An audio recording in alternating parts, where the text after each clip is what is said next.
কোনো একটা বুলেট এসে আমার বুকটা হয়তো বিদ্ধ করে দিয়েছে এবং সেই মিছিলে আমি হাসতে হাসতে আমি শহীদ হয়ে গেছি। আমি তখন হাসতে হাসতে আল্লাহর কাছে ভীষণ সন্তুষ্টি নিয়ে পৌঁছতে চাই যে আমি একটা ন্যূনতম ওই জীবনটা লিড করতে পারলাম, যে আমি একটা ইনসাফের হাসি নিয়ে আমি আমার আল্লাহর কাছে পৌঁছতে চাই। হায়াত মৌতের মালিক আল্লাহ, ন্যূনতম সিকিউরিটি নিয়ে চলাও হলো সুন্নাহ।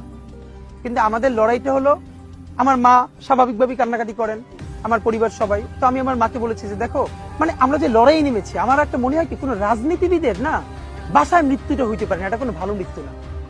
যিনি রাজনীতি করেন, যিনি লড়াই করেন, যিনি বিপ্লবী, যিনি সংগ্রামী, তার মৃত্যুটা হবে একটা সংগ্রামের মধ্যে দিয়ে, একটা রাজপথে, একটা গ্লোরির মৃত্যু। আমি তো ভীষণ ভাবে প্রত্যাশা করি, আমি ছোটবেলা থেকে এই স্বপ্নটা দেখি, অনেক জায়গায় বলেছি যে একটা তুমুল মিছিল হচ্ছে অন্যায়ের বিরুদ্ধে, সেই মিছিলের সামনে আমি আছি, কোনো একটা বুলেট এসে আমার বুকটা হয়তো বিদ্ধ করে দিয়েছে এবং সেই মিছিলে আমি হাসতে হাসতে আমি শহীদ হয়ে গেছি।